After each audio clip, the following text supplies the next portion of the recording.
Ready to get going? All right. This is Lunenburg Water Commissioners meeting, January 4th, 2023. Be advised, this meeting's being rebroadcast for Lunenburg public access at a later date. We'll start with the Pledge of Allegiance. Pledge allegiance to the flag of the United States of America and to the republic for which it stands, one nation, under God, indivisible, with liberty and justice for all. All right, we're gonna get going on our agenda. Our first item is review and sign warrants. We reviewed those. Any questions, gentlemen, on those? No, I'm all set. We also have the minutes of December 14th, 2022. I'd accept a motion for those. I make a motion to approve the meeting minutes of the December 14th. So, Second. second. All those in favor? Aye. Okay. Now we're on to public comment.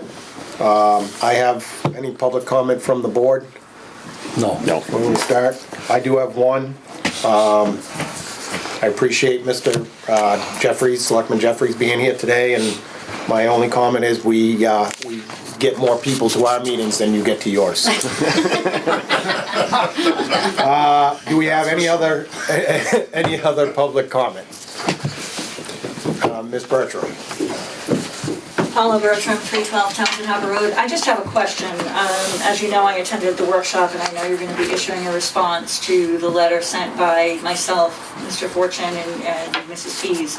Are you going to give us an opportunity to respond to that, or should I do that now under public comment? We have public comment at the tail end, so I would appreciate that the public gets to hear it first, and then you can respond to it Yep, afterwards. that's fine. I have just a question. Will we be doing what Mr. Woodward said, and at the end of the topic, allowing public comment on that topic? At my discretion as the chair of the board, I will open up to comment if people have comments, and hopefully we stick them to the subject and Absolutely. subject matter. Okay, Mr. Jeffries. Yeah, thank you. So I'm going to be reading some prepared comments, but I will say that somehow I deleted the version that I want to read, so I will be ad-libbing the very end of this because I did change how this ends. So, all right. So again, thank you. My name is Michael Ray Jeffries. I live at 1170 Massachusetts Avenue, Lunenburg. I am a part of the water district, and I'm a water customer.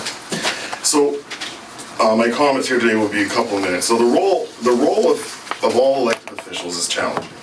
You know, we have to weigh the varying and sometimes competing interests of those in our community alongside our charge to perform the specific duties of the office we've been elected to hold. One of the inherent advantages of living in an association, whether it's for a lake, condos, or homeowners association, is that there's an already existing group committed to the common cause of working together for the betterment of a community. Associations, by their design, invite the development of neighborly bonds, and elected leaders often encourage and help mobilize community engagement, especially when it directly impacts them. It is in our human condition we naturally respond to strength in numbers. Mr. Fortune, Mrs. Pease, and Mrs. Bertram are all good people and dedicated public servants who have well represented the interests of their respective associations and neighbors around Hickory Hills, and I think that their point is very clear and is one that you can easily comply with and one that no one should have any disagreement with. That the testing and reactivation of the well cannot impact residents' ability to enjoy and recreate on the lake. I rise, however, because I care about having a resilient water supply system in town, and I'm concerned about the concessions requested at your last meeting. I think it's helpful to continue to provide our commissioners and Fran with our trust, that they will do what's in the best interest of all of their customers. And watching these meetings, it seems that early on, trust was lost. And perhaps it was due to or evidenced by some of the profanities uttered by a or some commissioners about your customers at a public meeting. Trust was lost, and trust needs to be restored. But that requires a bit of faith on the part of all. I hope that you continue to consider the concerns of those around Hickory Hills. My limited understanding of geology and the creation of Hickory Hills Lake leads me to believe that groundwater and lake water are not one and the same, The pre-existing geology that provides a large watershed of groundwater in the northeast part of town likely contributed to the attractiveness and feasibility of creating a lake community on top of it. It's not an easy sell to tell someone that there's not an expected relationship between the lake and the groundwater underneath it. So I urge you to incorporate robust monitoring controls capable of confirming or identifying a flow with those assumptions. But it is not in the best interest of all of your customers for you to enter into a binding agreement with some of your customers that prioritizes their concerns over others or that entitles them to a greater voice in the decision-making process. I would also add, this is where I'm going to ad-lib a little bit here, it is also not in the best interest of your customers to enter into some kind of road maintenance agreement with some of your customers if that has not been the norm for you guys with all of your customers. So there's a series of wells around the town, and I know that you guys have to access those wells. You know, I fully get it. You know, I used to manage associations, and I can put myself in the shoes of our good neighbors here and look at it from their perspective that says, how does this impact us, and how do we minimize that impact? What I would say, though, is that, you know, construction vehicles, delivery vehicles, if they're already traversing these roads, which my understanding is that they are, and if there's not a surcharge assigned to those, there shouldn't be a surcharge assigned to the vehicles that help facilitate the delivery of water. And especially not a surcharge that all of your customers will have to pay that only benefits some of your customers. If that's not the model you've been employing, I don't urge it to be employed now. So from my perspective, you know, the select board did have the opportunity to hear the concerns that were voiced. It seems pretty clear as a resident that the interest is really finite, that you guys want to expand the resiliency of the water district. You want to make sure that there's a resiliency built into the system. There's obviously good concerns that our good neighbors have brought up that it seems that you guys are very capable of listening to and considering. But I believe that the way that we exercise our voices in a representative democracy is through elections and through public comments.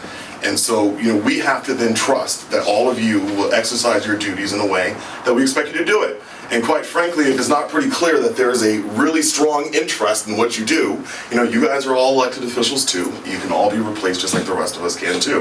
And so I'm starting this with the presumption that there is this commitment that you guys have already and continuously demonstrated to our community, and that you guys will continue to do that while you're hearing the concerns that are brought up from those who live directly around the well. Again, my urging here is that we don't create special processes.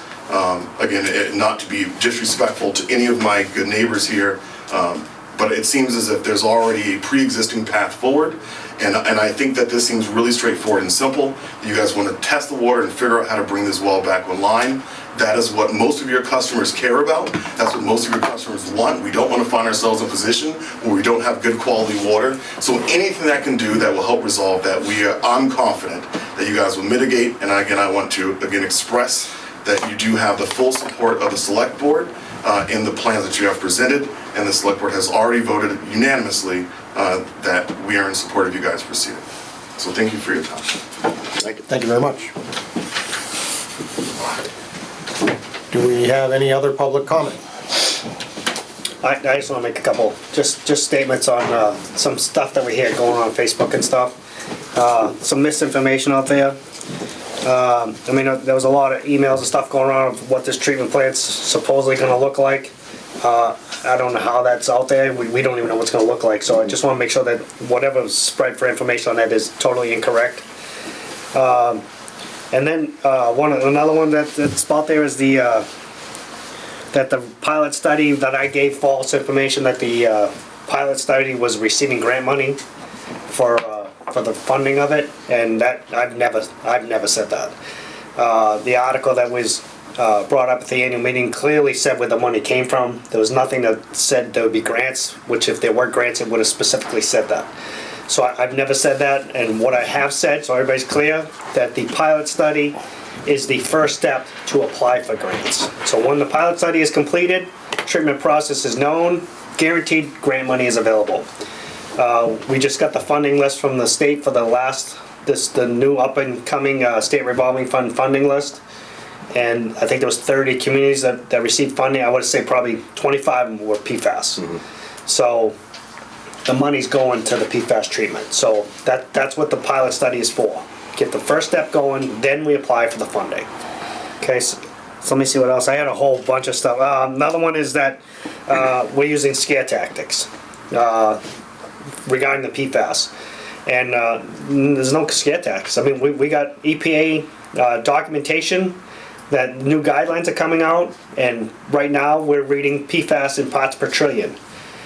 New regulations that EPA is pushing for is parts per quadrillion.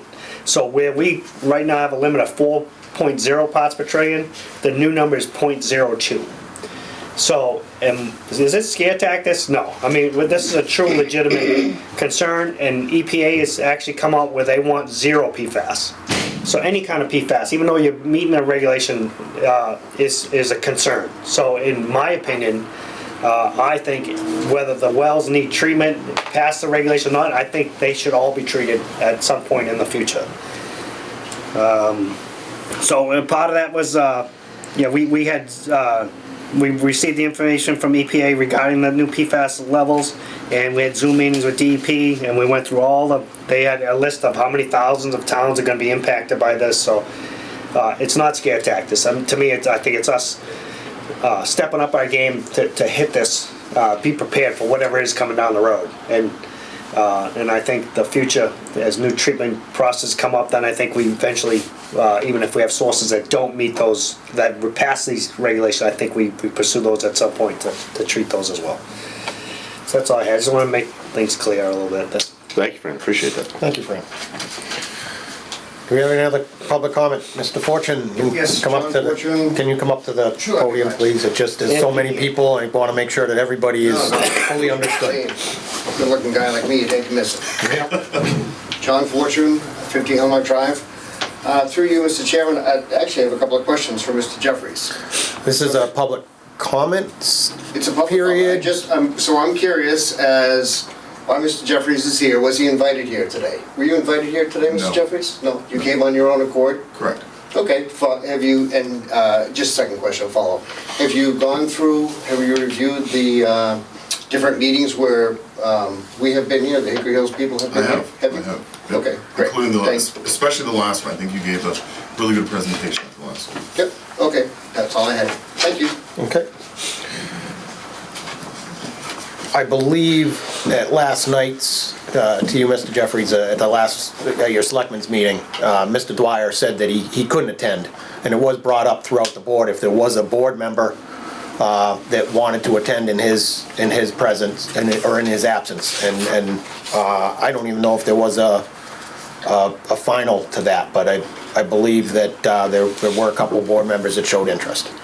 Can I clarify something? Yeah, sure, go ahead, Mr. Evans. Just as a If you- point of clarification, it is one of the hard things being a selectman is that we do have interest in town, right? I mean, I've worked with Paula, I certainly know Mr. Fortune, I've worked with Ms. Pease, and it is hard. I'm going to be very honest to come forward and say something that I know is going to be disagreed by the three people who really represent about a third of our voters in town. Believe me, I know how you feel.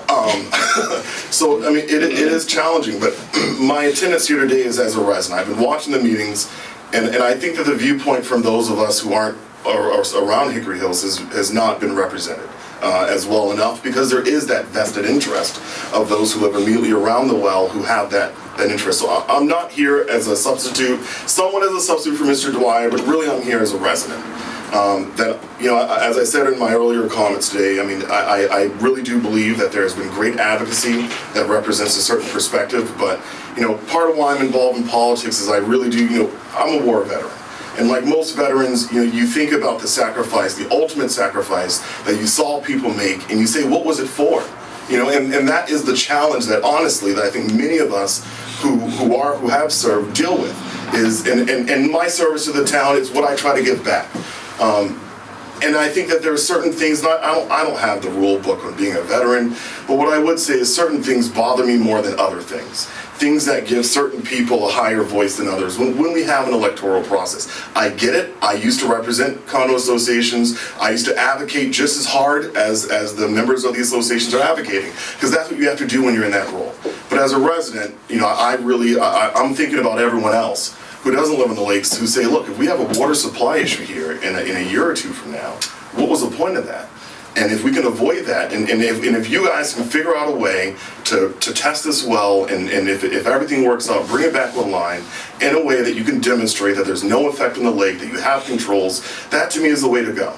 And so I always support collaboration. You know, our government is multiple people from a variety of perspectives. We got to kind of find that middle ground. So I came here today really to represent, I think, the perspective of those who don't live on Hickory Hills, who aren't going to be the ones who see this, who aren't going to be the ones directly impacted, who don't have a vested interest in the lake per se, you know, but who have an interest in water supply across town. And so anything we can do that's going to support that, you know, I'm advocating for a collaborative process, but really, I mean, I think what you guys have asked for is extremely straightforward. You want to test. I don't see how that's objectionable. When you guys get to the point of planning something, then I understand how that can be objectionable and how there's going to be some variance. But at this point, to me, you guys have been pretty clear on trying to be responsive. PFAS is a real danger. You know, I work for Mass Development. You know, I manage property for Mass Development all across the Commonwealth. There's a lot of land that's not developable because of PFAS contamination. You know, they used to clean parachutes up on Devens. We have a whole swath of property that's just like permanently contaminated.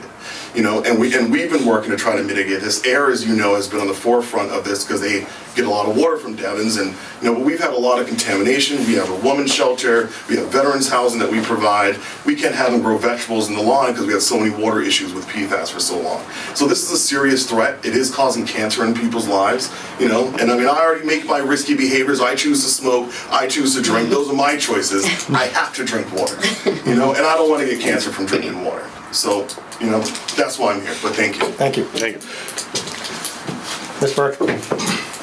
Paula Bertram, 312 Townsend Harbor Road. I just want to clarify one statement that was made by Mr. Jeffries in regards to the selectmen's vote. They did vote to support the pilot study, but they were very clear that they were not ready to advocate for the construction of a treatment plant. It would depend on the outcome of the treatment study. So I just want to make that very clear, that it was not a full vote to move ahead. Okay, any other public comment? My only response to the last public comment that I would have personally is there is a lot of what-ifs coming out of the information from the public. Fran spoke to pictures of a treatment facility that doesn't even exist yet. So, you know, to the Ms. Bertram's comments, yeah, let's get the study done. Everybody, there's a lot of things happening that we can't even answer until the study's done.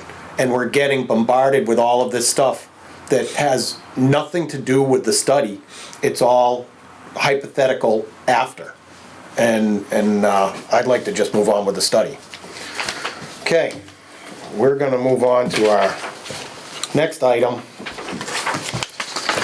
We did receive a letter from the Hickory Hills Lake Association President, Woodland Representative, and from past President of the Lake Association as a resident, Ms. Bertram. So what I'm gonna do is, we have a letter in response.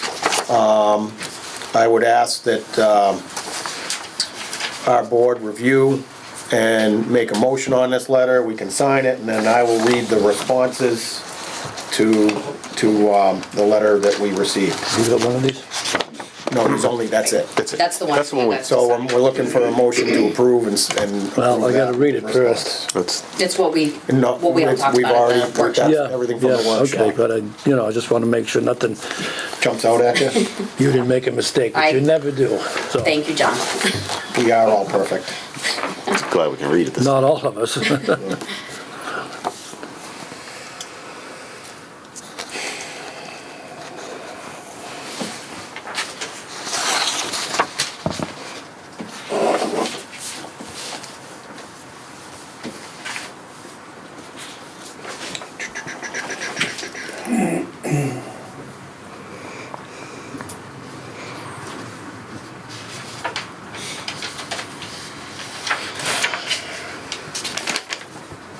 Okay, I agree. That's what I thought was.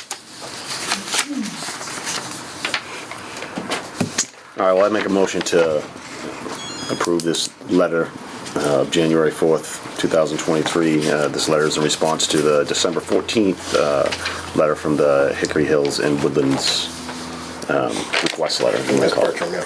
So moved. Emeritus. I haven't yet, but I do need to look up emeritus. Does that mean past president? Past president. It Yeah. means retired, yes. Retired Okay. figure. We can sign that, and then I need that because I need to be able to read the All those in responses. favor? What? Do you have to vote all those in favor? All those in favor? Aye. Aye. Okay.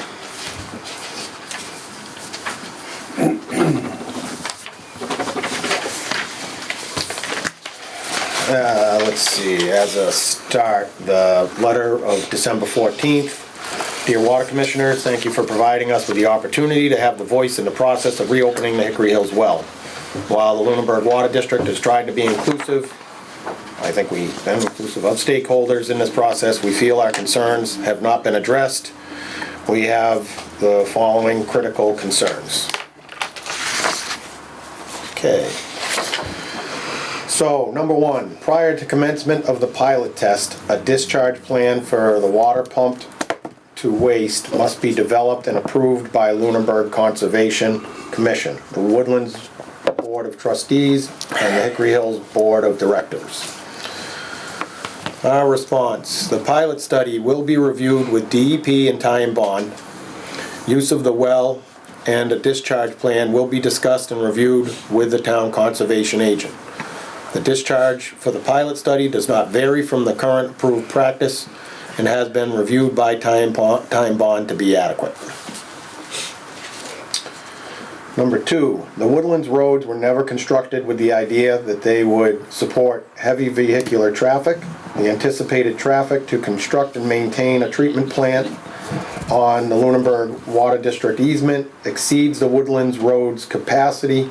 These private ways are financially supported by 47 families at the Woodlands. In order for the Woodlands trustees to consider supporting the Hickory Hills well water treatment project moving forward, the Lunenburg Water District must develop a plan for mitigating the damage construction trucks and subsequent maintenance trucks will have on the portion of the Woodlands roads they utilize. The Woodlands Association and the Lunenburg Water District must enter into a mutually agreeable financial arrangement for said roads. Our response, we will take the time to review the current study provided by the Woodlands Board of Trustees. At this time, we will not consider any financial support of the roads. That is at this moment in their current condition. Obviously, if we do construction as part of the construction plans, we repair the damage that we do because of construction. Number three, prior to construction of a treatment plant, a 48-hour pumping test at the full withdrawal rate shall be conducted with monitoring of surrounding groundwater, surface water, and water quality as suggested by Mass DEP. Water withdrawn from the well during the pump test shall be discharged outside the Hickory Hills Lake watershed. This testing is required to ensure that pumping the well shall not have a highly detrimental impact on the environment of Hickory Hills Lake. Our response, as stated by a letter by DEP on August 25th, 2022, regarding full use of the Hickory Hills well, a 48-hour well test will be recommended. Monitoring from test wells within the proximity of the well would be a part of this. We will continue to monitor this along with lake levels, and this would help us to determine a policy for use of the well. Number four, without binding legal assurances that the well will not be pumped if lake levels begin to fall below an acceptable level. We cannot support or recommend to our shareholders that they vote to appropriate funds to move forward with this project. Build a treatment plant. In order for Hickory Hills to consider supporting any future article vote on this issue, Lunenburg Water District shall include verbiage that continual monitoring of lake levels will occur while the Hickory Hill well is in use. In addition, pumping water from the Hickory Hills well will cease should the water level of the lake fall below the top board of the dam, effectively zero, and a full lake. from May through September or below the drawdown level of minus 48 inches from November through January. Finally, Hickory Hills Landowners Board of Directors, Inc. must be given an opportunity to review and approve the wording of any future warrant article on this project. An alternative to this option would be to enter into a legal binding agreement with Hickory Hills landowners that clearly states the parameters under which the well will operate. Our response: we will continue to work with our engineers and hydrologists to come up with a good policy for use of the well, with continued testing and research of impact to the lake. We appreciate the proposed plan in the letter dated December 14th, 2022, and would submit this to our hydrogeologist for consideration in coming up with a policy for operation of the Hickory Hills well. Per our legal counsel, the Lunenburg Water District cannot enter into any legal agreements with the Hickory Hills landowners. Respectfully, Mark Bursch, Chairman, John Esposito, and Matthew Woodward.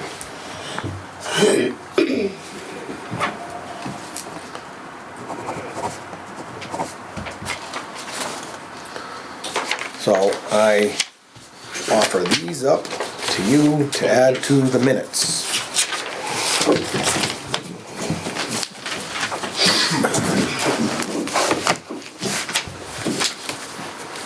Ms. Bertram. Thank you, Mr. Chairman.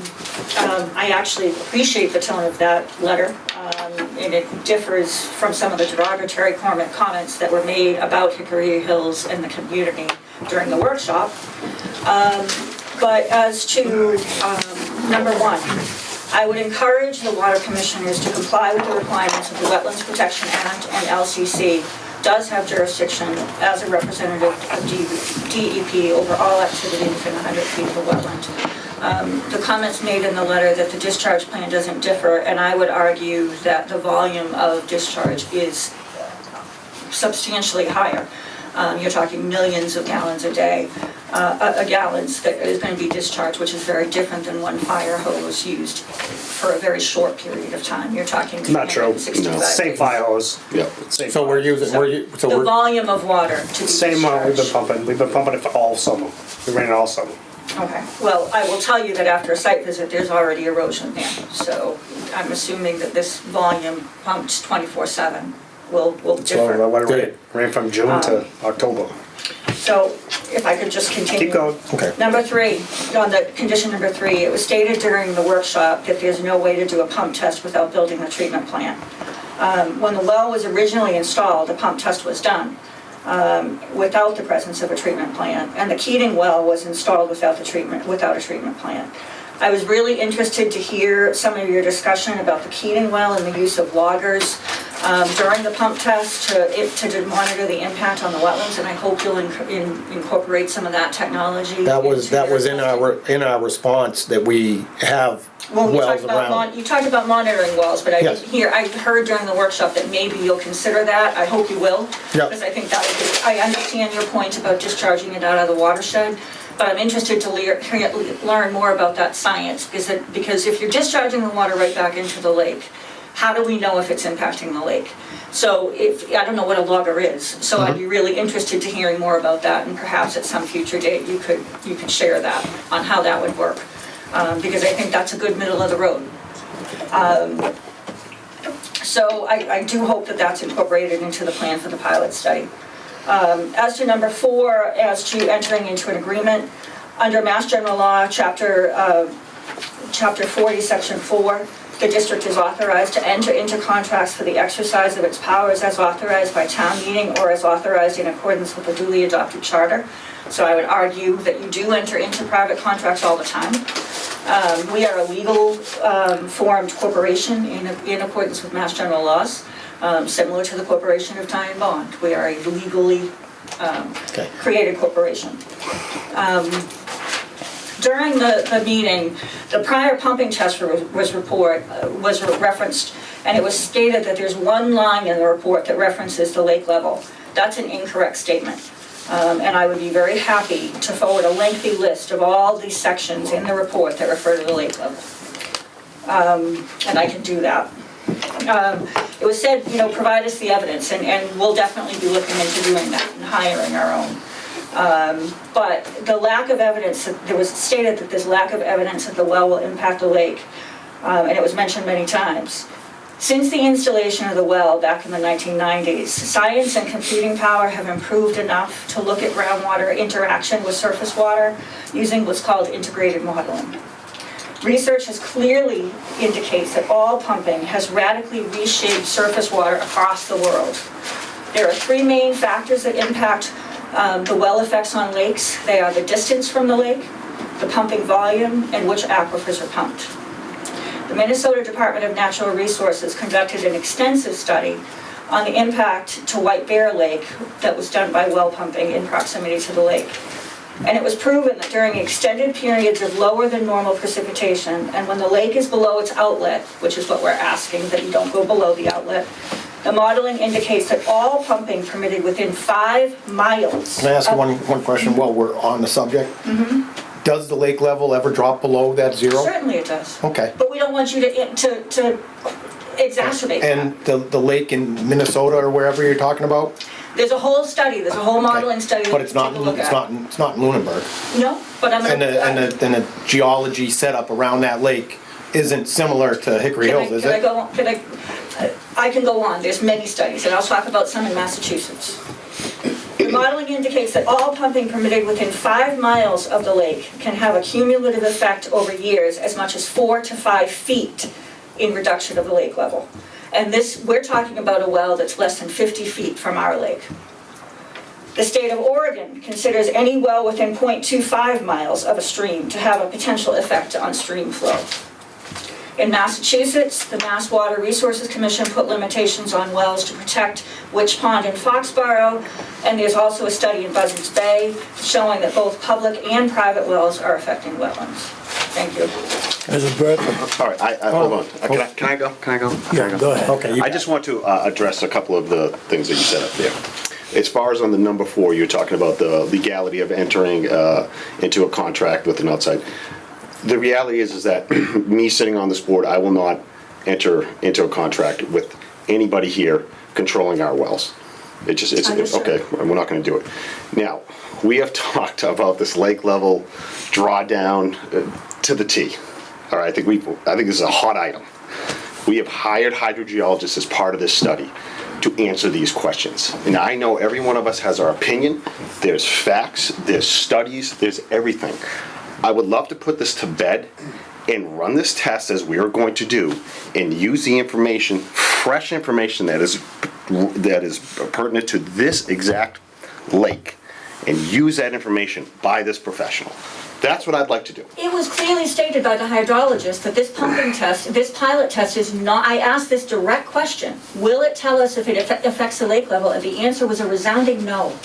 Now, That- if you, you can look at the tape. was. It was a resounding no. Not You can during look the at pilot tape. study. Not during the pilot study. Not during the You pilot have- study, and at the point that you build a Okay. treatment plant, it's too low, it's late. So we have 2 hydrogeologists that have told us that operation of that well will not affect lake levels.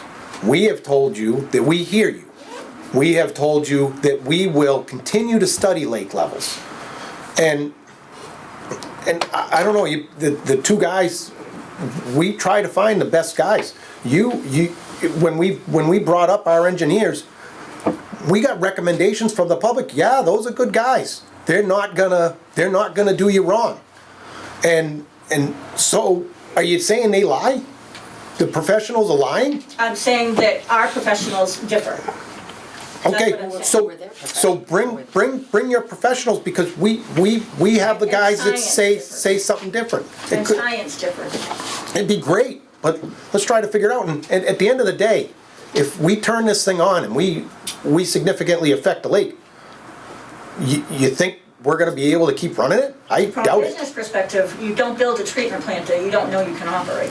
According to all the information we have, we can. Or that you're not planning on running.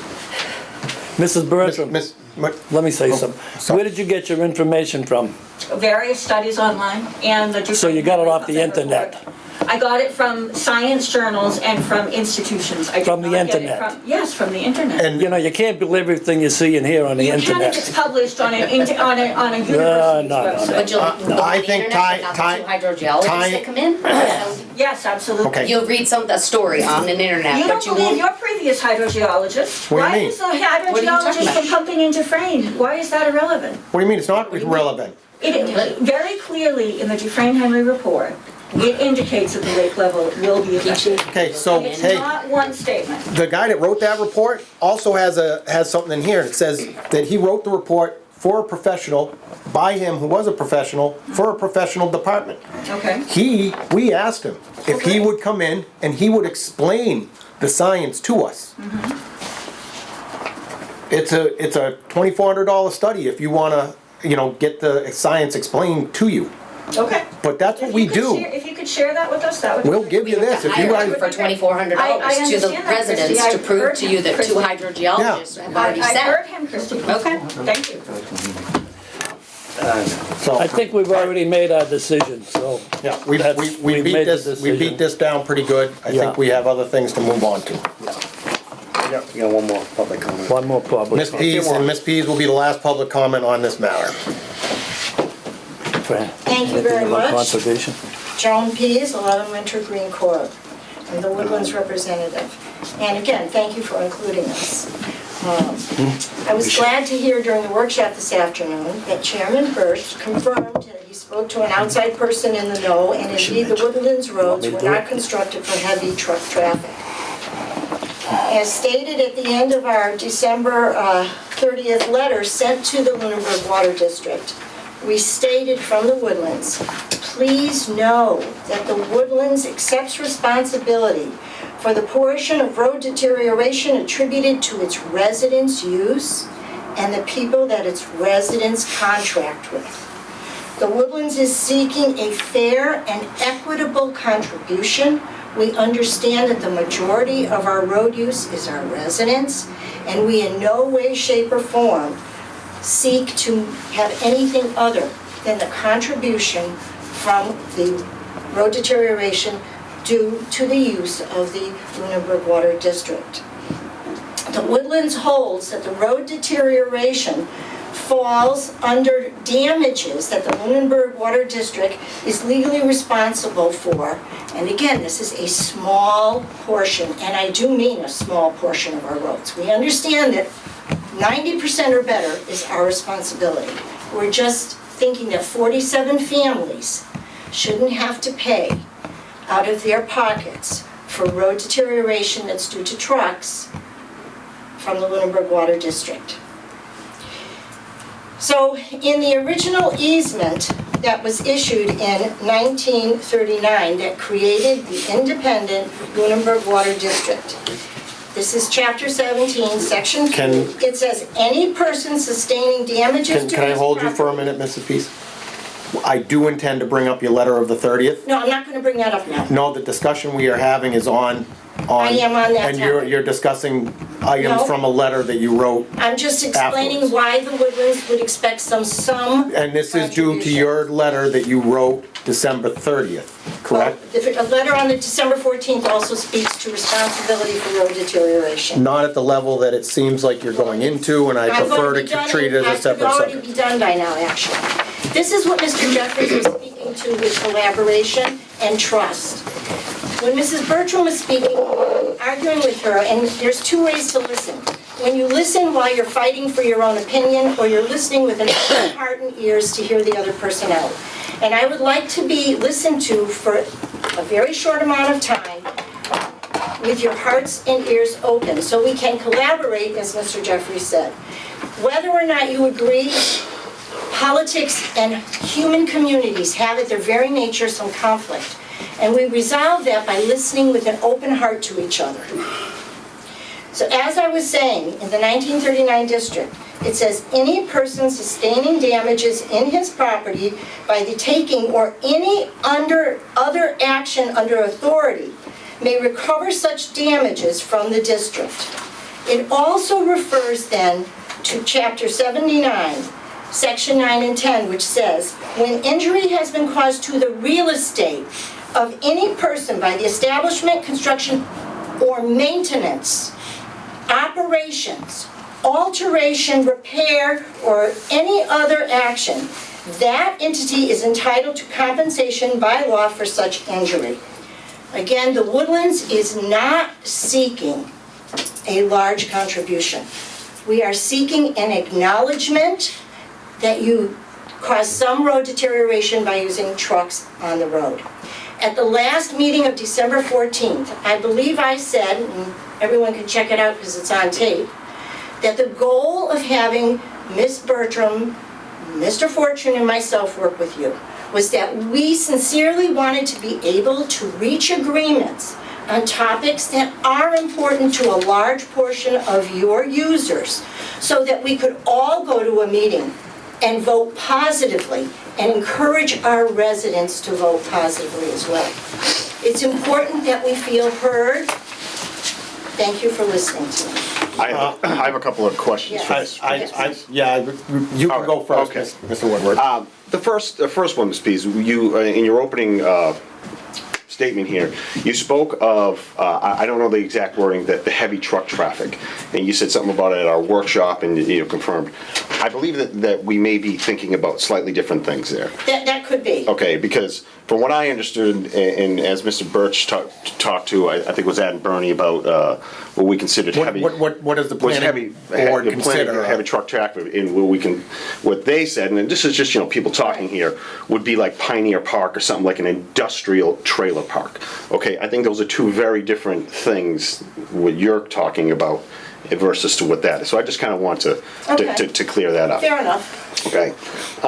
Once again, we've talked about this. I understand your point on this, but the reality is that the Lunenburg Water Department will not pay to use a road that we have a legal right to use. Oh, you have a legal right to use it. No one is disputing that. That is 100% Okay. correct. But we are saying that a deterioration from the maintenance of the treatment plant, that there should be a nominal contribution to road maintenance. Sure. But And Are you saying that's due, so you're saying, should we move down the road and do construction? right, and what I was going to say, Mr. Birch, to comment you made earlier, is it was very heartening to hear you say that should the construction occur, and should there be damage due to any future construction, you would repair it. I believe you said that as you were reading. Yes, it. absolutely. Yes. I think it would be an act of good faith, and I'm requesting that you revisit that letter and put that one sentence in there. Because as Mr. Jeffrey said, there has been a tremendous loss of faith. You and I once discussed this. And so if you're planning to do that anyway, and that would be an action of great faith building. Who's lost all this faith, Mrs. Pease? You or us? A substantial block of the water users. Really? So they don't trust us anymore? It's gone both ways. Right. Yeah. It's going both. Sorry, Ms. Pease, I do have another kind of just question about this. So as you brought up too, and even in your wording of some of this is where I feel like it would be unethical on our end. You've even said that if we would just put some wording in, that we could basically get some votes and support from your end. I don't think I can't- said that. I think Yes, you did. It's basically- I well, wanted you you to did fulfill your say that. responsibility Okay. to do this. Well, needless to say, I personally am not, would not vote to do that. I don't think that's something that I don't think it's a burden that we've caused down there. I think we'll be responsible in what we use. If we break, we'll fix better than we will. That's And all we'll- that I would ask. And we, That- but I'm that's not common gonna, practice. yeah. I'll That's all definitely that I not. would ask that you would All right, do. I'm more than happy to do that, but I am not gonna. If there is some damage due to construction in the future or something like that, that you will be fixing any construction damage that you caused to any of the. Absolutely. And If you would put that in there, that would be a gigantic. To me, act. putting it in there doesn't change anything because it's common practice. Anywhere that construction is done, it is common practice that it But be it would repaired. address Mr. Jeffrey's issue of rebuilding faith. So I have no that's- problem putting it in there, it's common practice, right? If you guys wanna reopen a meeting and No, I don't wanna adjust, do that. and adjust it, but it's common practice that any road opening gets repaired. And from a municipal Well, I'm standpoint, not talking about road opening. What if you have filled to the brim dump trucks, which are like See, thousands of cars. Right, and this is That's where, that's 47 But, families. but you already have that. You have We people don't down have there. dump trucks coming down. I did a job down there, I brought like 10-wheelers in there. And you're gonna make that one resident pay more than the rest because he had work done on his No. house? What we're going to say is a very small amount of the road deterioration could happen during construction of a treatment plant. And it would put everyone's mind at ease if you would say damage to the roads during construction of a treatment plant. You're only using a Yeah. small amount So- of roads. so- Would be fixed by the water district. I'll tell you what I would do. This is what I would propose, and I'm just gonna put it in the minutes of the meeting. If we get to the point of building a plant down there, and we are going to do construction down there, and let's say we're gonna bring multiple vehicles in there, I would say that we need to look at the roads and the effects of doing the construction, and if there is a certain amount of damage that is done, that we would work with you.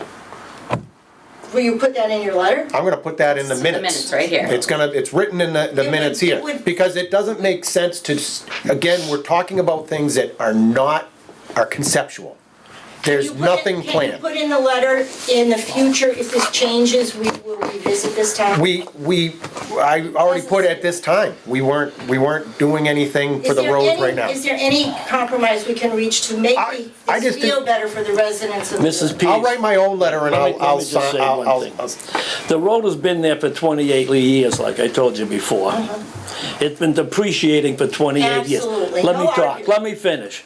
It's been depreciating for 28 years. Thousands of vehicles, dump trucks, oil trucks, sand trucks, gravel trucks, loom trucks. Even yourself, you said, Prime's gone down there, Amazon's been there hundreds of times. So we're gonna go in there 25 times, and if we do some damage for the road, you want us to acquire all that back?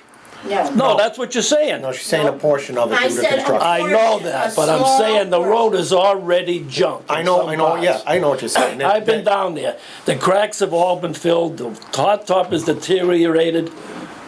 I could get on it tomorrow with my car and break a hole through the hot And in the top. past, the Lunenburg Water District has brought heavy tanker trucks down there and container trucks, as Superintendent McNamara has and he's saying true. Did they do So- any damage? Yes, every time they go down there, they damage it, whether you can see it or not. It's called road bed deterioration.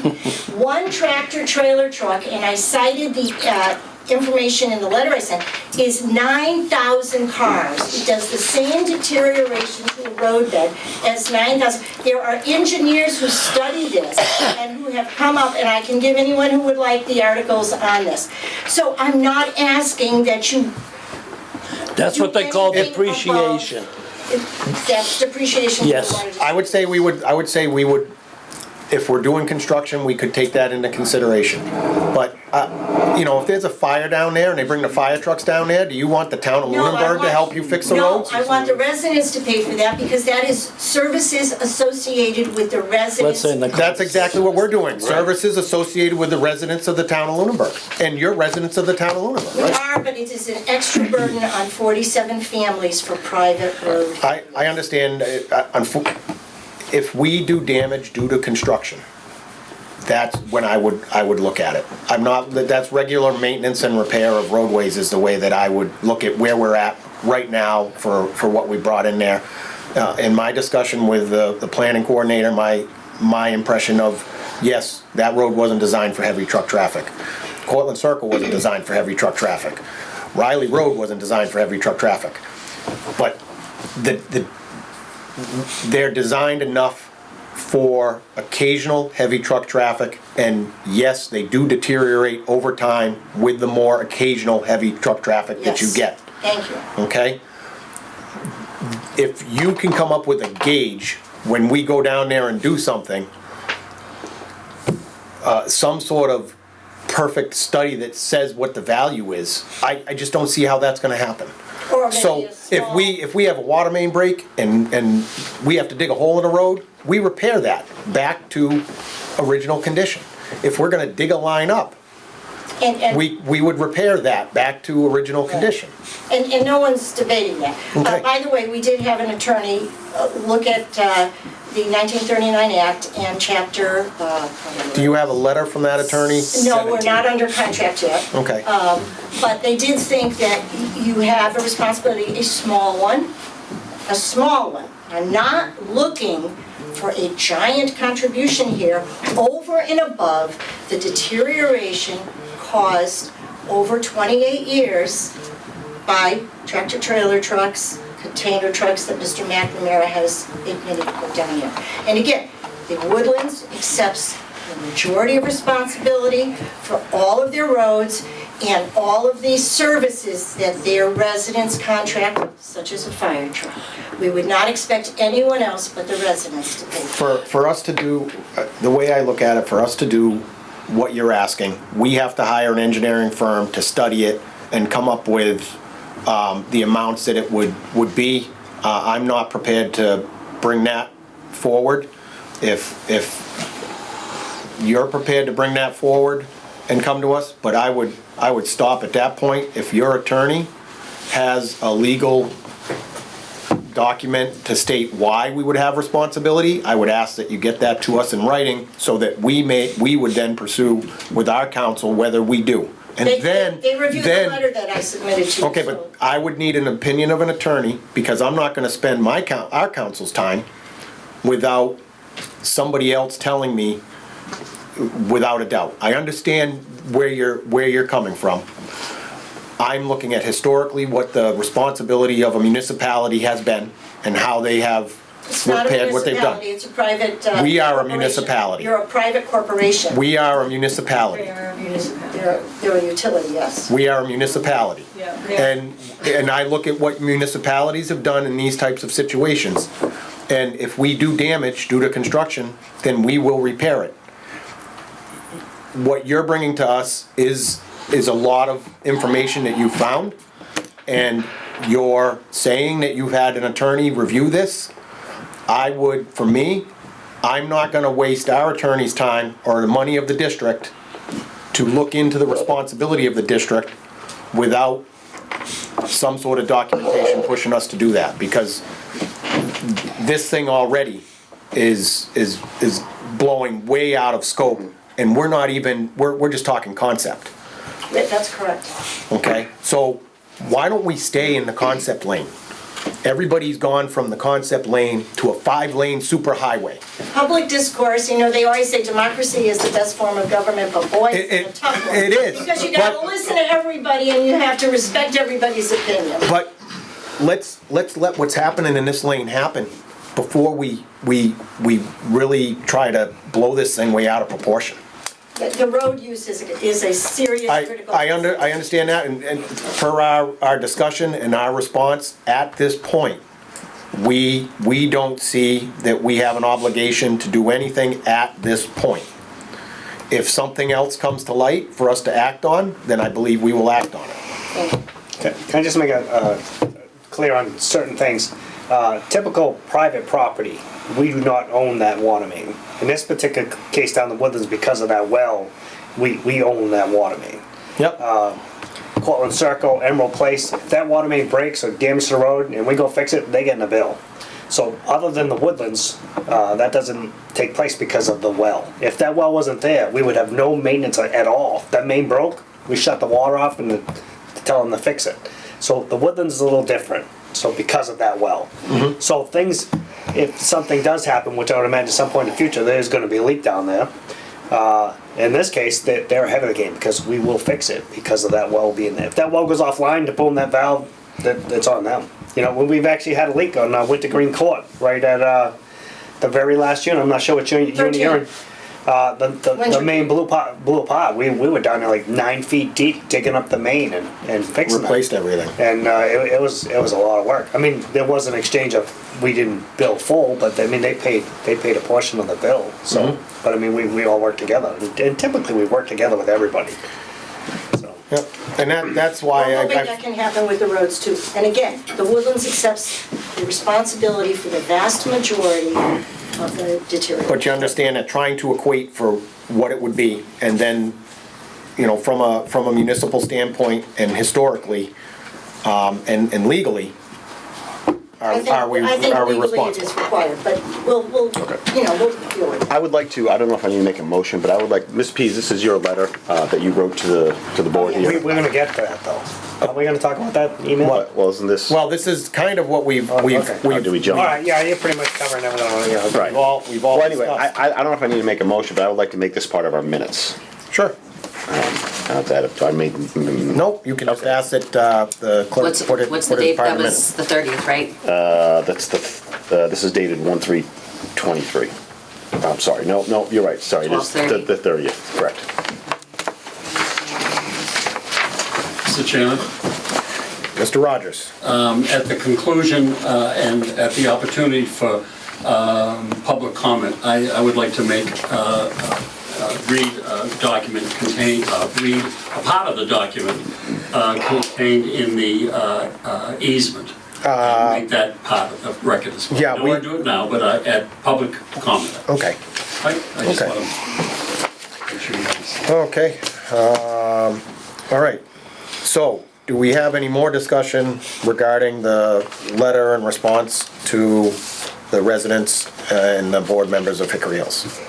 Oh, are we gonna talk about any of the other stuff that's going on with the? I was gonna, it kind of goes to this, I don't know if we want to go with Commissioner Superintendent's additions.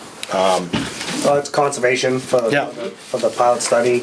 Yeah, I guess, it's pertinent to the letter and the conservation, so, yeah.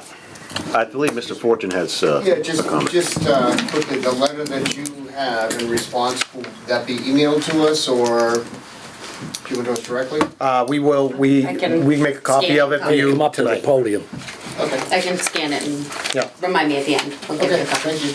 And, here, make him a copy of this, this proposal from Mr. Shanahan, Mr. Shanahan is a renowned hydrogeologist that did your study. Yes. And was a part of the Dufresne and Henry, and he has offered to clarify anything or any information that people have questions on in that report.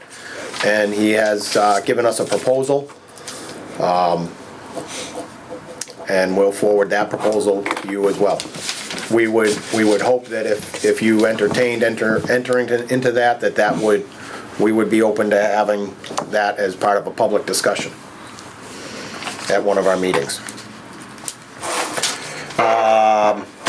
So in conservation. Conservation. So Anna, the conservation agent, sent an email yesterday, I believe it was. Yeah. And requested that the chairman of the Board of Conservation and a board member requested that we do a RDA, which stands for Request for determination of applicability. that, what she said, and This all and started it would notify abutters. because they, And all this is because Mr. Fortune went to the conservation under public comment and said we were putting E. coli into the water and phosphates. And total misinformation. I don't know where the E. coli comes from. Well, I'd love to hear where the E. coli is coming from, because the well doesn't have E. Hold coli. on, hold, This is why there is a breakdown in trust. Well- Listen. Hold on, hold on, hold on, easy. hold on, We gotta gain control of this meeting, hold on.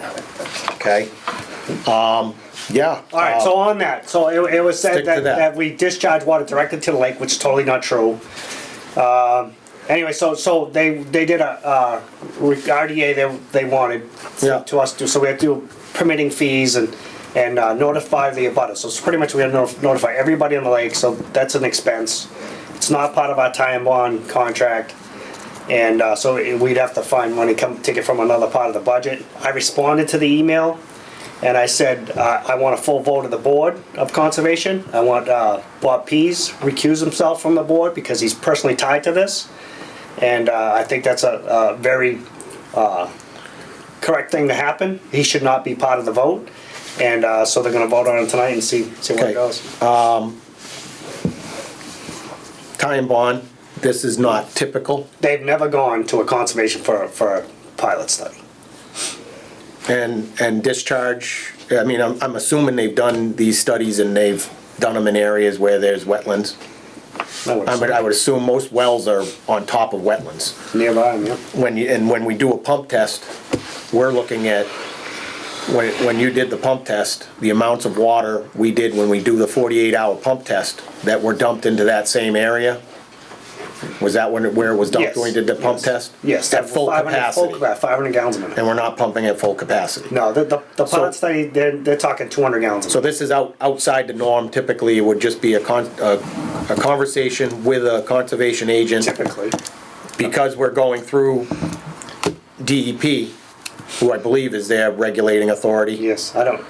But it's I'm not sure discussed how with this one's them. gonna work. Yeah. I would imagine conservation with their final Yeah. kickoff spots. I don't. Yeah, but this doesn't really, if, enough of what we're trying to do in discussions isn't enough that we have to go through the whole process and then hire our engineer to go to a conservation meeting to now explain everything that we've already explained to DEP, to them, and notify all the abutters. So Yeah. it seems like a doubling of a process. See, this is what they call, we wanna work with you. Well, I mean, I just don't like how we want to work with us and something that goes behind, Yeah, it goes to yeah, it goes conservation, behind which is our part of back. this whole thing. So that's the part I don't like. Yeah, you can say these comments, but he can't respond. no, he can respond right now. Respond if he wants. I will ask the first question. You can wait until I have an opportunity to respond to. No, No, he's no, no, in charge because of I'm the chairman, so Oh, really? I'm gonna ask the first question. In the interest, as Ms. P says, of us all working together and sending us a letter and signing your name to the letter and stating that, to us, that you wanted to wait for us to respond to the letter, and then 2 days later, going to conservation with issues that you never even brought to the group. We never even had a chance to respond to how we would respond to conservation. And, I know you're an intelligent person. I know you work hard at what you do. But we're doing this all under the guise of engineers, which are professionals, hydrogeologists, which are professionals. If we were gonna do something that was gonna negatively impact that area, I think they would let us know. But you can, I kind of felt like you went behind our back. So I agree with Mr. McNamara and Mr. Esposito that, these are things, if we're in true fashion gonna work together. These are things that should have been brought to us, so, we could ask the questions and bring you back the answers that you want. And instead of incurring additional expenses to the district and making them act and get an RDA for something that we typically don't need an RDA for. And that's throughout the state. So that's True. That's not a true statement. Within 100 feet of the wetlands, whether you are a municipality or not, all activity requires an RDA. And you filed a notice of intent for your first pumping report on this well. Yes, Mr. you Pete, included in your pumping. Mr. And Fortune, your most- voice that's is fine, clear. that's up to conservation. So you made a statement. Yes. Is there a question? You said you had Yeah, the first why opportunity to would ask you one not, question. why would you go and do something against the plan that we had as far as working together? Why would you go to conservation when we never even had a chance to respond to it yet? And bring them information and bring points up to them from an opinion perspective where you have no professional opinion. Okay, so yes, I do go to conservation. Yep, I spoke to them about the water running in, which I have spoken to this group about as well, water coming back into the lake, water flowing into the lake. It was added to our question, you just responded to that, and honestly, the response was quite limited on what you want to do. Who has been to this site to see where this water's getting put in? I know Fran has, right? You've been Yep. there. I think Mr. Woodward has, I've been there. So I've been there's a small stream that runs through. The water that runs through there goes through a rock vein culvert that goes underneath the roadway that we've talked about, right? And that rock vein culvert basically is not enough for the stream that's there. There is flooding that happens over the top of that roadway that goes there. It happens all the time, it happened all summer long. I've never seen that. You never seen the It flooding? happened all summer long, I get pictures of it flowing over that during the summer when you were running the Send the well test. pictures, please. So, I've never seen we it. have. So that does happen. We've come here and I've talked about this, I've addressed this directly with you, and the response was just what we heard earlier tonight. We've been doing it this way forever, we're gonna continue to do it this way. But we've been doing That's this way exactly for, what we've was been said. doing it this way under, been in doing it discussion this with way. conservation. Maybe We've not, had I don't know. discussions with the conservation So I went to agent. conservation and asked, and it seems like the group there didn't really know much about it. There was emails that went back and forth from Anna that said you had talked with Matt Morrow in the past about this. Matt Morrow's no longer there, nor could they find any information on what was actually discussed. Yeah, there was not emails, it was verbal. Yeah, So, okay, so I went there, I took a look for myself. And if you have not seen it, you'll see where the water is going to be discharged, where it'll be pumped out. There are two lines that run there. I assume both lines will pump this water that's gonna come out. It is probably 50 to 75 feet up an embankment that's probably on a 45-degree angle, is where it's discharged. There are a couple of hay bales that are there to disperse it, and there is washout below those hay bales, all the way down to the stream. The stream will fill up and it will flow over the embankment. So yes, that's wrong for the lake, because if you look on the lake side of that, it's eroding into the lake. And that's exactly what my concern was before. And I mentioned that before, and I got this kind of response in the past of, no, we've been doing it this way forever, we're always gonna do it this way, this is the right way. Well, I'm sorry, it's not the right way. So yes, there's a reason that conservation come in and take a look and give you an idea, just like if they came to my house and I was dumping water out, they wouldn't let me just dump it willy-nilly into the lake. You made another comment about the chemicals that are in there. We have tests that are being done now to understand exactly what the levels of iron, manganese, and PFAS are in the lake. Those tests are being out and sent out. I expect that what's gonna happen is the well water is gonna have higher manganese, higher iron, and higher PFAS than what we already have in the lake. And I want that settled out. I don't want it coming into the lake. So, yes, we're doing that testing as well. We will know. And you have made E. coli. comments as well, E. coli. E. coli Where's the E. coli coming and from? phosphorus. Where's the E. coli coming from? From the groundwater, from There's no the, E. coli in anything the that's ground. running down the top, down the So hill. you're concerned about rain too, so you wanna I hay am. bale it? We have an E. coli problem. We have a phosphorus problem. Maybe you need a What I sewer don't system wanna down there. do Maybe is you need to install a exacerbate sewer it line. with 330,000 gallons of water a day that are gonna come into this area and wash into the lake. Yeah, so you that's were all given true. false information on the gallons we were Why pumping is that too. false You were information? given some higher, 250 gallons a minute is what you said, multiplied out, that's no, I've never said 250, it's always 200 or less, but. Well, it says in the report, in the Ty and Bond report, 250 gallons a minute. Yes, it Maybe it's does. gonna be less than that. Okay. I don't know. Yeah, it'd probably be less than that, but, In the But, study, it okay, says I'm that. only going by the information you're providing.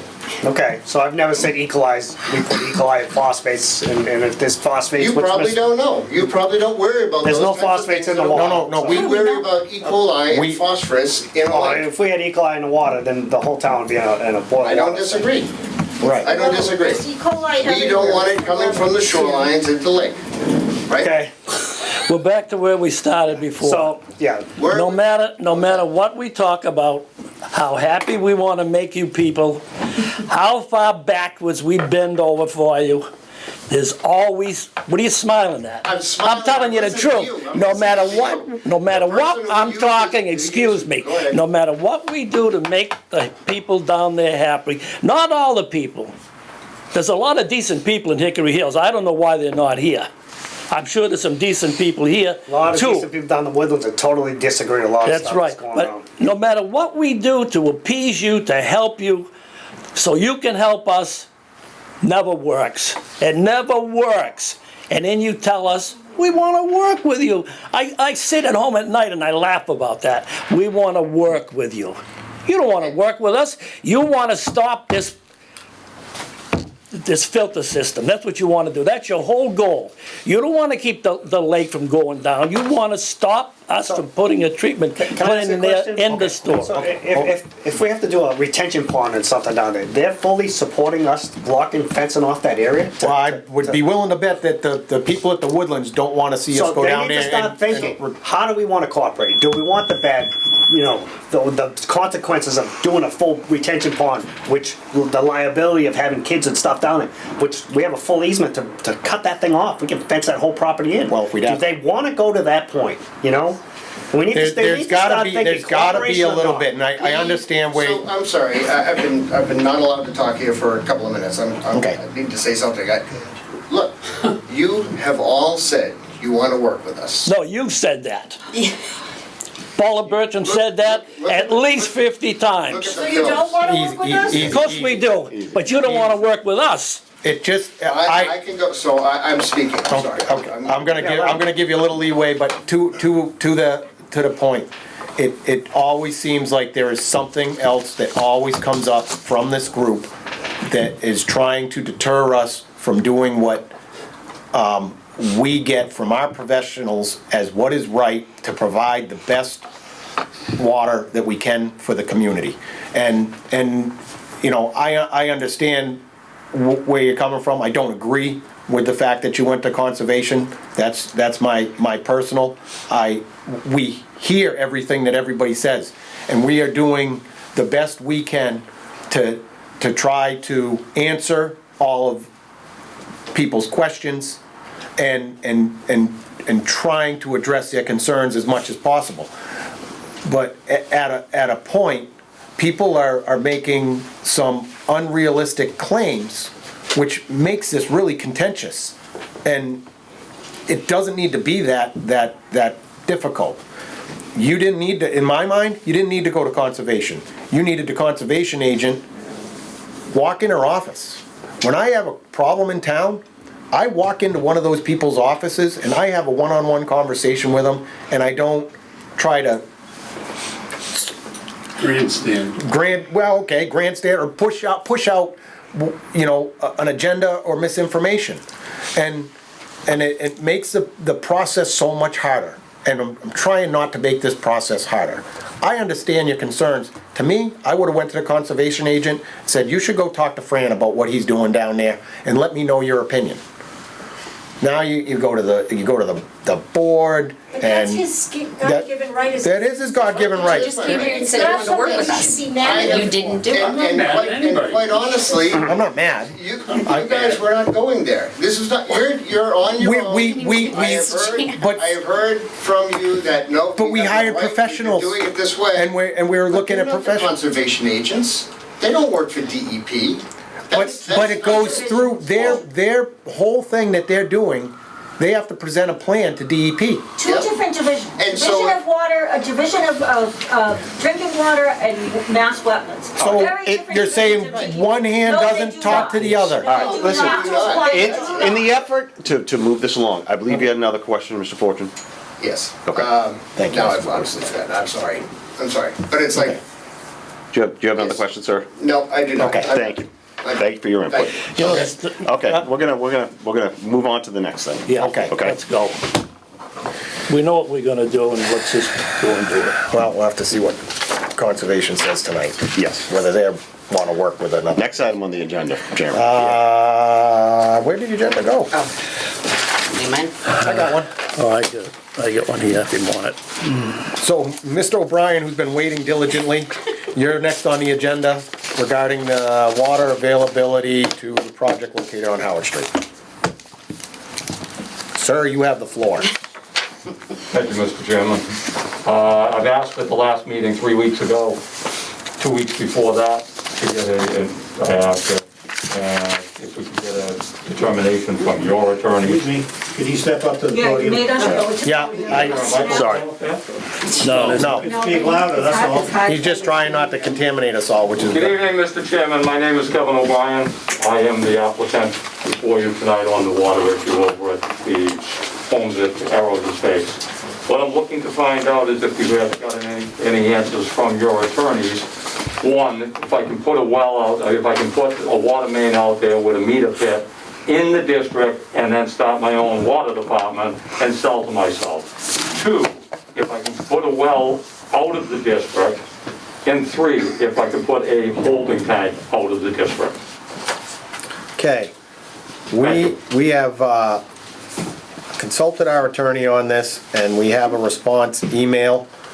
I'm still trying to make heads or tail of it. I can either read it, or I can give you the response, and we can go from there. I guess what I'll do is I'll read the response to you, and then we'll give you a copy so that you have it for your records. Thank you. The email was sent to KP Law, and the questions were asked about a water tank outside the district boundaries. And then the response came to our clerk treasurer, Christie. I have researched this, but I do not have enough to give you a confident answer yet. I will be interested to see what the developers council brings you on the subject. Like a municipality, the district does not have authority to acquire property or supplies via eminent domain of property within the town of Lunenburg as needed for water distribution purposes. It is at least implied, however, that such is for supplying water to the district in addition. Section 2 of the 1939 Act authorizes the district to acquire by purchase or otherwise any lands necessary for water supply purposes. I assume that if this water tank project can work, the district would need to acquire at least an easement in the location of the tank for construction and maintenance purposes, and this clause would authorize that, in my opinion. But again, it says to the property is needed for conveying water to any part of said district. So it is not clear under the Act whether it is contemplated the district would sell water outside the boundaries, although it does expressly prohibit that, although it does expressly prohibit that either. We have negotiated many intermunicipal agreements between 2 towns for water supply. A town A supplying water to property within Town B, but those are always between 2 governmental units. The district is one. But if this would only involve private property owners, that wouldn't fit. There could also be enforcement issues down the road if the district supplies water outside the district and a customer stops paying. If this development property abuts the district, could an extension of the district to include that property be sought under Section 13 of the Act? I think that that's exactly what we did. We tried to, yeah, it was voted down. And then I can review whatever the developer has proposed and review further. And that's from our attorney at KP Law. He just Oh, okay. I'll give you your thought. Thank you. So, Mr. Chairman, if I may, at the last meeting, I was reading your annual report for 2021, and it said that the Lunenburg Water District Special District meeting of January 27th of 2021. Your own attorney, Richard Larkin, attorney for the Water District, responded. He stated that no water mains can be installed if they are not in district, but that water can still be sold to the developer if he wants to set up something in the district boundaries. So what I've asked, I think more than once, and I'll try it again, can I put a meter pit? Can I run the water main out to the property, go to the line of the district, or 10 feet back, or 50 feet back, and create what we talked about 2 years ago, my own water company, and sell to myself? okay. I believe the clerk treasurer has something to weigh in on this. My only thing as far as our attorney is our past attorney, and I don't know if our current attorney consulted on this. with Richard? No. Oh. No, what is our current attorney, do you have a, Or in speaking with them on this, it's my, I guess, determination, my interpretation of what they've been conveying to me is that they are hesitant to give any solid yes or no answers because this is such a vague Request. it is because they are not weighing in on whether we can fight the ZBA or not. They basically are saying until the ZBA, this was a verbal conversation, until the ZBA makes their determination, it's very hard for our legal counsel to advise the water district and the commissioners as to which way to answer, because the ZBA has not given us guidance yet. So I understand that you keep asking, and I have had conversations with them, and it's very hard for them to give a definitive answer. And I will tell you, unless we keep pushing, I don't think they want to give a definitive answer until the ZBA makes their answer. That is what I've gotten from our legal counsel. So the ZBA at a meeting about 2 months ago sent us, month and a half ago, sent us away, and I don't want to use the wrong words because like you said, it gets misinterpreted and everyone seems to mess things up. So I'll try and make sure I use the right words. The ZBA sent, I asked them if I could meet with the water department and the sewer department. And on a hypothetical, if I win the case and I can build that 40B, where would you like the water? Where would you like the sewer? Now, I've talked to you all a couple meetings ago. We talked about the water being run out there, again, to a meter pit. The second item was we talked about a storage tank. Third item was we talked about a well. I'm just trying to get clarification, because your previous attorney, whether your new attorney doesn't agree with the old attorney or not, isn't my problem. I've been to court with this town before, and if you Copeland and Page was the attorney at the time, and Copeland and Page was told by the judge, he already said something before, he can't change his mind. So, I'm relying on what your attorney has told you and me 2 years ago. So, I'd appreciate if you could ask your attorneys again to refer to this, what the last attorney said that I'm relying on for the last 2 years. But I can, but I want to let you know that they keep saying they would like to wait. And I did see that the agenda, and I believe the board's aware of it too, that The ZBA. Has it on their agenda, a legal, I think it's worded, legal decision for water and sewer. So Exactly right. I believe our counsel, I can continue to ask them, but they don't want to tell, I'm not trying to put words on their mouth, but my impression is they don't want to say yes or no because they can have the other side cover it. So if they say nothing and then ZBA comes back and says no, because that's more than likely what they're going to say. Well, nothing has come to them, nothing has been proven to our legal counsel that says, yes, you have a say over the ZBA, or no, you don't. So we have been guided, I believe, To wait until the ZBA makes their decision, because legal counsel has not come to us with enough documents to say, yes, the water district does not have to abide by the ZBA, or yes, they do. So right now, they don't feel it prudent for the water residents to spend money on getting legal counsel from them until the ZBA makes a decision, and then the ZBA comes to us and says, this is what we've decided, and if, I guess, the board agrees or disagrees, that's when we would take the next step. So as I said in the beginning of this, things seem to get twisted, so I'm going to watch my words.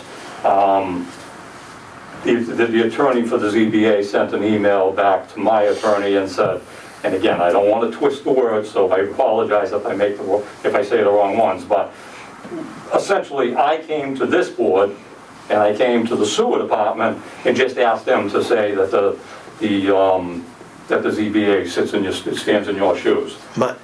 When we talked here, we talked about running the water main out there. We talked about the 3 items. I'm not going to do them again. Yeah. We talked about that. Hypothetical. You all said, look, it's going to make sense to where I suggested bringing it. You're going to have to put hydrants every 1,000, 1,500 feet, yada, yada, yada. Probably have to put a pump station. So you talked about it, and that's what the board asked me, or I suggested that we should do. Now, when I go to the sewer department, again, the only thing I talked about them was being able to have them just let the ZBA step in their shoes. Again, when I was talking to them, I talked to them about the same thing. Where do you want the main run? Makes sense to go the same route that you guys are going with the water. I had a plan that showed from E1 that was done in 2019, showing it coming down Howard Street, West Townsend Road, up Chase Road, tying into, down to the gas station here. The board did say it would make more sense to go up Beale Street and come out here because it goes to Lancaster or Leominster. This way it goes to Fitchburg. We talked about the capacities. We talked about ledge. And none of that came up when, in my discussions with the, when the lawyer sends the email over. It's kind of funny how things get missed when I'm asked to do that, and I come out and do it, and then I don't get anywhere. So if that's the board's, not necessarily the board's decision, but if that's your attorney's decision to wait until they weigh in and tell us if they're gonna do it or not, tell me that, please. Mr. Chairman, That's, could I make? I have a response to that. I believe when the ZBA, my interpretation, the ZBA, I don't want to say either granted you permission or said, go talk to the boards. And I believe it was so that you could provide a better conceptual idea to present to the ZBA. I believe they are the authority right now, so I think that's what we did, is we provided you with conceptual, what we would like to see, and that gives you that to go to the ZBA. I never took this as getting into any kind of a legal discussion, because this is, you know, your application right now is with the ZBA. There is no real application with us. And I kind of understand where our attorney's coming from at this point.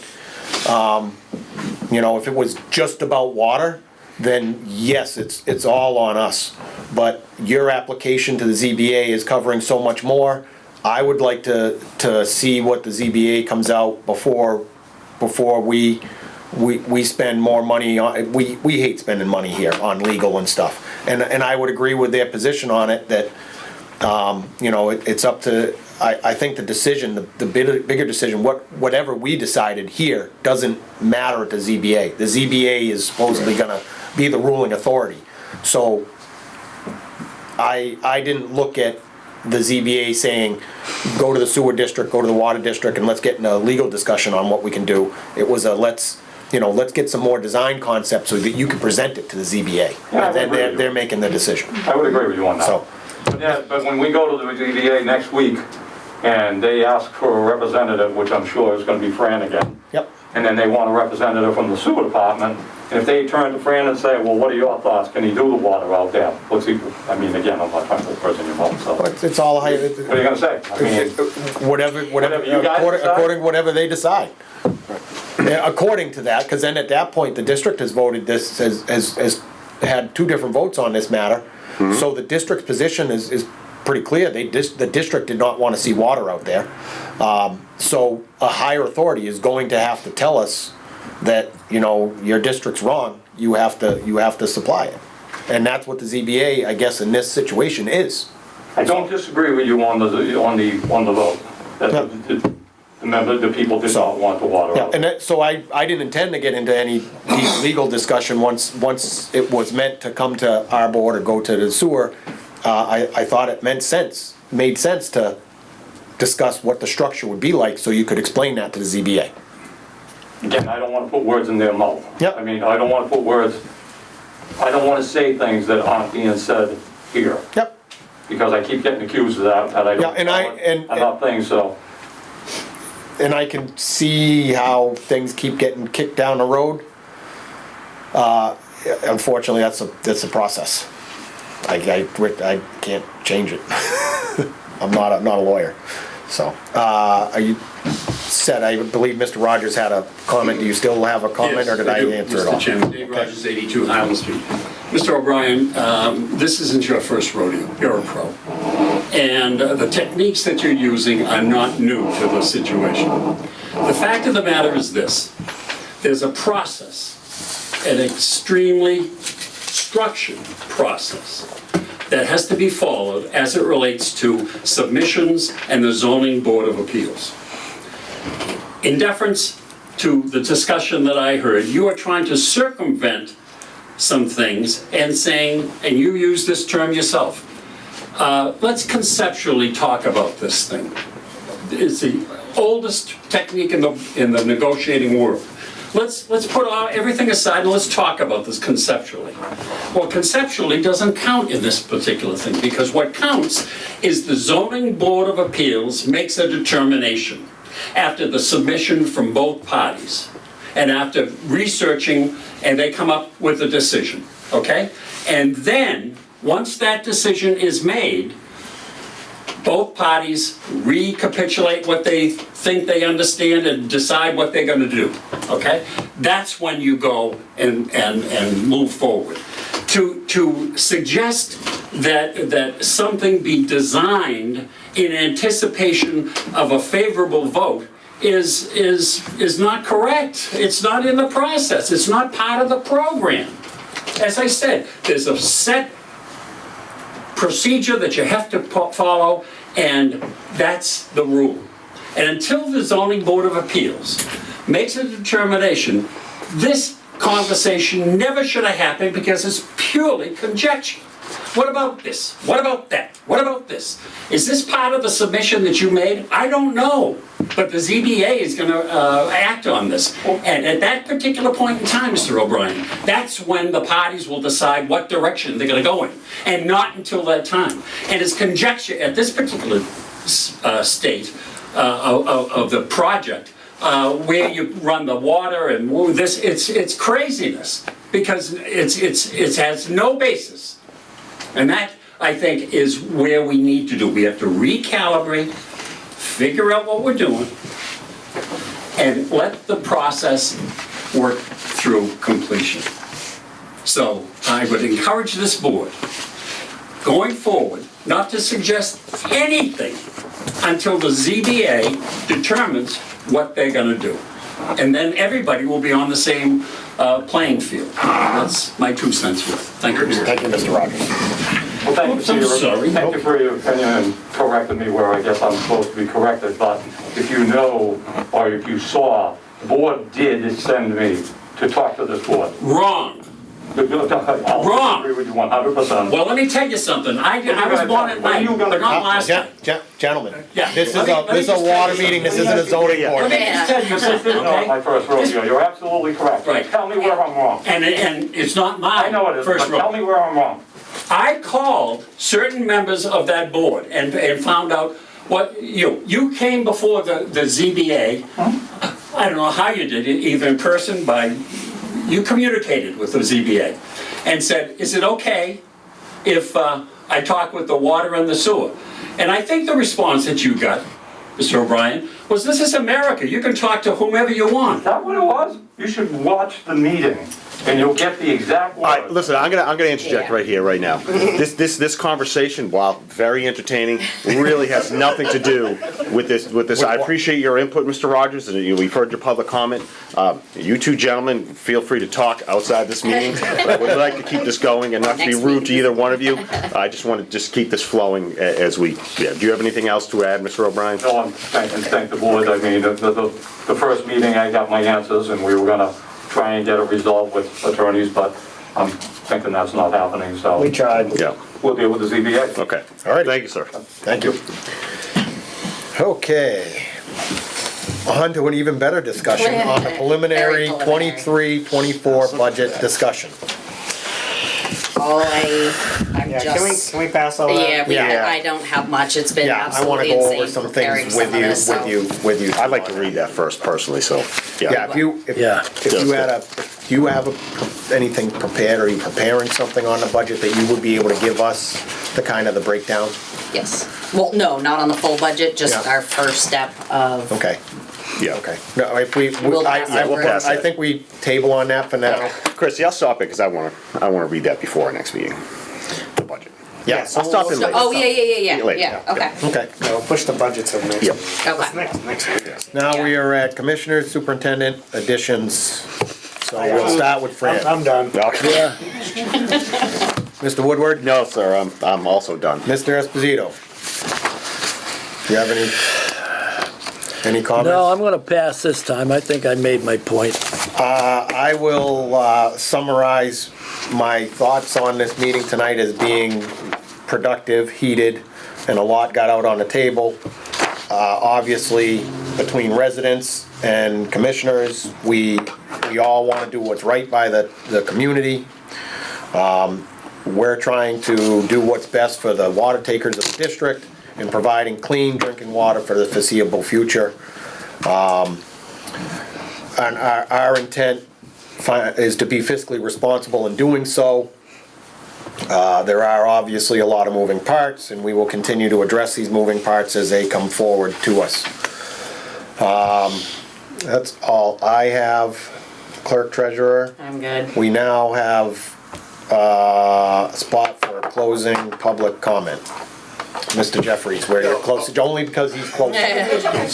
I'll be really brief. No, I just want to, having not attended a physical meeting in person, but having watched, I think, the last probably year and a half of meetings online, I will say, I think that the tone of tonight, while heated, was certainly more collegial. I know, Mr. Esposito, you can be a little rough in your comments sometimes. You have to be rough to get the truth out sometimes. But, Yes, Mr. Fortune. but it seems as though, and on why I rise, it seems in all fairness as though, we seem to have agreement, right? That a study is the best way forward, and obviously, I think the select board has indicated, as Paula noted, and several residents here indicated, that once we get beyond the study phase, that then as you develop these specific plans, that obviously we're asking for some inclusion and collaboration.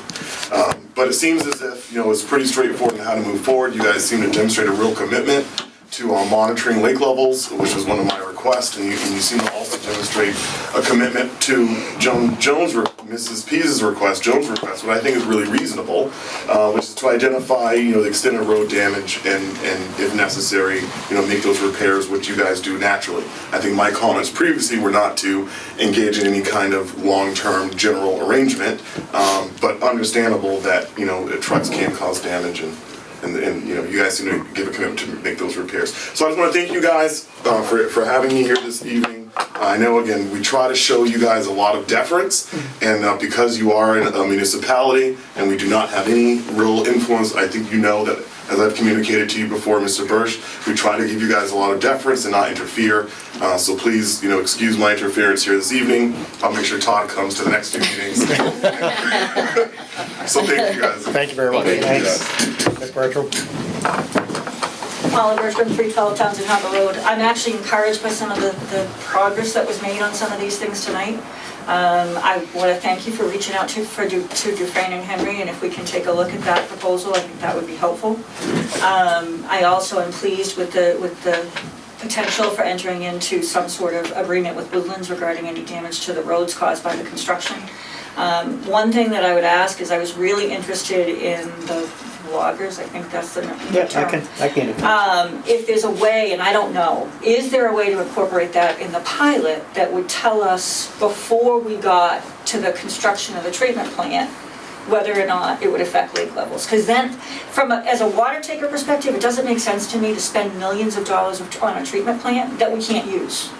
So my question, and I wish some of these things were in the response, because I think talking them through did lead an era of cooperation, and that was really interesting science to me. And at a future date, I would really hope that we can talk about that. Is there a way to incorporate something like that into the pilot study that at least give us an indication?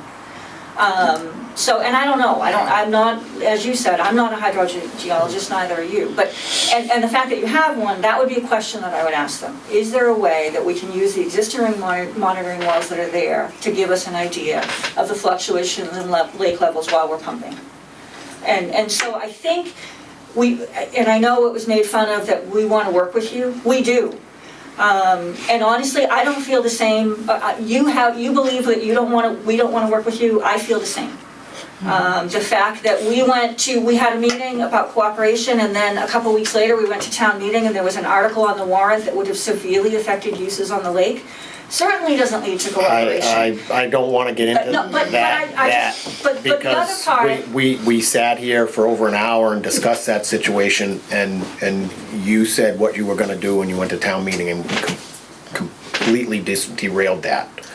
And I felt that when you talk about trust, that that significantly impacted my trust because I was here, we were all here, it was a public meeting. We agreed with you on every point of that town meeting, and I'm sorry you brought that up, but I was very disappointed because, you know, we brought that to town meeting from our regulating authority. Right. Whether we agreed with it or not, we were obligated to do that. We really couldn't change it. We agreed with all of the things that you said. And I want to move forward. I'm not gonna belabor it anymore. But, you know, there have been a lot of instances back and forth. And I just, at a point, we all live in the same community. Right. We all want what's best. We don't want to affect the lake. And in some instances, we can't control what testing we can have. And I agree with you, the loggers. Unfortunately, I believe at this point, the best it's gonna give us is baseline information, but it gives us a place to start and gives us a place to move forward so that, you know, we'll be able to know if we're affecting lake levels. And I understand that. I So- just, from a business perspective, it doesn't make sense to build a plant and then find out it affects lake levels. That's my whole point. But if Is it- there a way to find out if But- you can treat it? And I agree with the pilot study. I support the idea of the pilot study. I really do. All of the information we have is it doesn't, and you know, and then we say, well, the lake drops, and there's a whole bunch of conversation. It gives us a starting point, and if there are significant seasons that are affected due to other means, due to lack of rainfall, due to evaporation, which are key factors in that, we've already said we'll work with the community and come up with a policy. Right. And yeah, I understand there's no legal binding to a policy, but, you know, it doesn't help us if we're not working together, and just the hopes that we'll always be able to work together. And as I said, I'm encouraged by tonight. I just want to say from our perspective, when we talked about the pilot study and we agreed to support it, it wasn't until we went to the meeting when we heard that the pilot study was not going to study the lake levels. It was always our thought, and I think potentially some of your thoughts, that the pilot study would look at that. And when we heard that this pilot study at Town Hall, that the pilot study would not give us any of that information, that was a rude awakening, and I think I said that Yeah, at the meeting. as part of the pilot study, we did hire a hydrogeologist, which would not typically be as part of the pilot study. And there's certain things that you can study, and basically he's working off of information that he has from the past, the 1998 Dufresne and Henry report. They're working off of other information that they gather around. So in essence, you know, he said at that meeting, and maybe there's different science out there, but the hydrogeologist from Ty and Bond said you're not going to affect lake levels. And yes, there's a portion of a report from Dufresne and Henry that says you will under certain conditions. And that professional, who is, I believe, the top of the food chain as far as hydrogeologists go, that everybody asks him the questions, he's the study, or the proposal I gave to you tonight. And he's offered to come in because they've said it. They're professionals writing professional reports to be read by other professionals and presented to DEP. They're not writing these reports for Understood. a dumb guy like me to understand. Right, understood. So, and that's what, you know, there's certain things we can do, certain things we can't do, but we're doing everything we can now. Right. And I would just ask, and I don't know, is asking your hydrologist, is there a way to incorporate some technique to not only establish a baseline, but to give us an indication of And some of that might be So that would grabbing be- different And information. that might be a question. That might The be other- something that he can do in that study. Right, and the other question that I would have is, are they going to what kind of modeling are they gonna be doing in the study? I'd be really interested to know what kind of computer modeling they're gonna do. But as I said when I started out, I was encouraged by some of the things that I heard tonight, and I hope that we can move forward, work together moving forward. Thank you. Thank you very much. Mr. Rogers? I asked for an opportunity at the end of. Yes, sir. And do you want to be the final word? No. Because I can mean, make sure I that didn't you're wanna the final interrupt comment. the I have the flow. authority. No. Okay. I want to reference the amendment, the easement rather, 8 lines down, A, and I encourage you to read it, okay? And I'm gonna pick it up halfway through. And appropriate any waters on or under said lands for all purposes consistent with a public water supply, including the sale of such waters to develop, maintain, and operate the lands or any part thereof, including within the easement, along or in conjunction with any other lands owned or controlled by the grantee and/or its lawful successors and assigns as a water supply and water protection area to conduct tests and explorations normally incident in and consistent with the development, qualifications, and use of a public water supply. This, to me, says it all. Thank you, Mr. Chair. Thank you, Mr. Rogers. And the other thing I wanted to say real quick. Oh, okay. is you know, I'm a passionate guy, I really am. I care desperately about the people in town and the town of Lunenburg. And I'm not mad at anybody. I mean, I just get revved up and, you know. Oh, we hear you. Have you noticed that? We hear you, we hear you. Ms. Pease, I believe you had your hand up first. Yes, and I don't disagree with Mr. Rogers. I have that document right here, and I've read it about a dozen times, so yes, I can almost cite it rhyme and verse now. That document also has been followed up with the 1939 Act, and if you haven't read the 1939 Act, it makes some delightful reading. And in the 1939 Act, it continues and elaborates on that. It does give them right to pass and repass, but it does say in Section 3 that any activity which causes any damages to any personal private property will have to be restored to its original condition by the Water District. Okay, thank you. Mr. Fortune? Yeah, just a quick comment again, John Fortune. I think our attorney has responded to that easement as well. We've sent a letter to you guys, so you have that in general, how that. You have a legal opinion. Legal opinion from the lake standpoint. Yes, and I thought our legal counsel responded to that. Don't know. But that was a long time ago, wasn't it? Yeah. Wasn't it? That was a while ago, correct? Yeah. Yeah, Oh, yeah, but yeah. it's Hold on, I it's in the just, section Mr. Rogers read, that's all all. right, hold on. Yep. I think it was actually, we responded to your counsel. Well, we really beat your meeting of last night, Mr. Jeffries. We've been here since 2 o'clock. Yes. Yeah, we were cranking last night. Yeah. I would like to have a discussion with you on pointers on how to make a meeting go that. Was this your one from Perkins? Perkins and Angel, yep. Okay, so I think September 6th. So maybe this isn't, I'd have to look into it, but I thought this was, But the easement as far as what the, Talking about the rights within the easement. Yeah, okay. Yeah. I All just right. wanted to say that we just had an opinion. all right. yeah, so I think and actually I think our attorney literally just quoted exactly what you did. We confer. Yeah.